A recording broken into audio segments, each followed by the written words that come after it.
quelle est la place des plantes pionnières dans l'écosystème de la forêt guyanaise, la forêt tropicale humide. Donc en fait, les plantes pionnières, on les trouve surtout naturellement dans les chablis. Un chablis, c'est un arbre qui est tombé et qui a fait un trou de lumière dans la jungle, dans la canopée.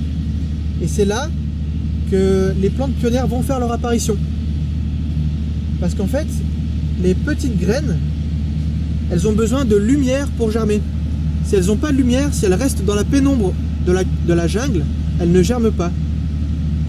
Et en fait, elles ont une stratégie, c'est que elles ont des petits baies, donc elles se font manger par... Elles font plein de petits baies, et dans les petits baies, il y a plein de petites graines, vraiment beaucoup. Et elles se font manger par les oiseaux, et les oiseaux, ils crépissent littéralement toute la jungle avec. Donc en fait, on dit dans 1 mètre carré de forêt amazonienne, il y a au moins 600 graines.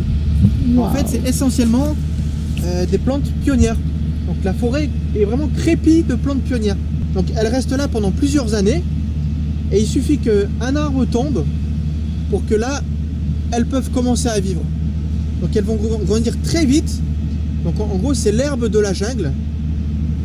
Voilà, dans la forêt amazonienne, il n'y a quasiment pas d'herbe. L'herbe, c'est les plantes pionnières en fait. Donc elles sont pas très ligneuses, elles sont très fragiles, elles n'ont pas un bon bois généralement. Et elles poussent vite et elles meurent vite. Et elles laissent la place aux autres espèces secondaires, puis primaires.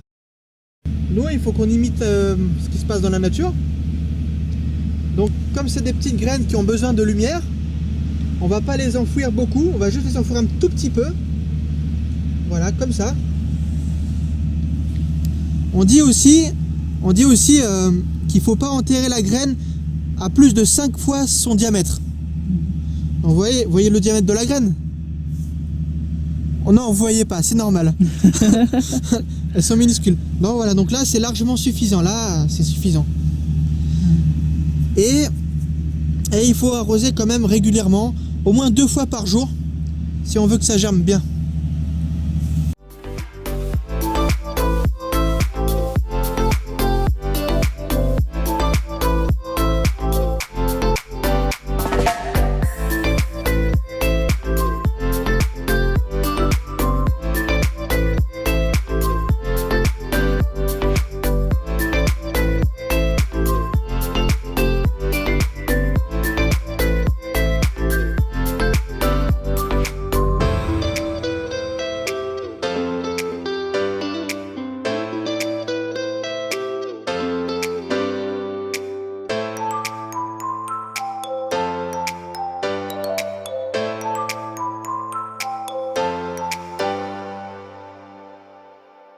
Les plantes pionnières, pour les faire germer sur le terrain, c'est quand même assez compliqué.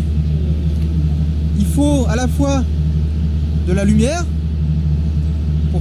pour activer la germination, parce que la graine est photosensible, elle a besoin de ça pour germer. Sinon dans la pénombre elle ne germe pas. Il faut suffisamment d'humidité et il faut de la fraîcheur. Voilà. Donc c'est un défi. Donc c'est pas impossible, mais c'est subtil, c'est complexe. Il faut travailler. Et si on arrive à faire germer ces graines donc directement sur le sol,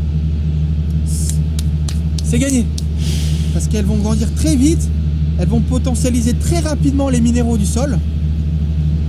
Elles vont vite couvrir le sol. Et les plantes pionnières, c'est ce qu'il y a de mieux pour restaurer rapidement un sol. Donc voilà, donc c'est ça on est en train d'étudier ici à Saint-Élie, et on n'est pas loin d'y arriver.